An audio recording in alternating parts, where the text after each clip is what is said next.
So what we need to do with this, because I'm not having a motor on, we need to move all this motor box. We need to take all this off, and we need to reinforce this, because this is where the engine is going to mount to.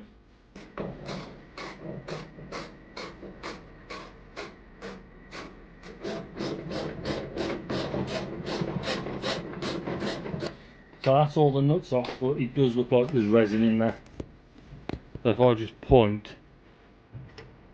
you just look here, you can see resin. So it does look like these have been glued together as well as bolted. So you're gonna have some fun trying to get this off without damaging this, but we do have to reinforce this anyway.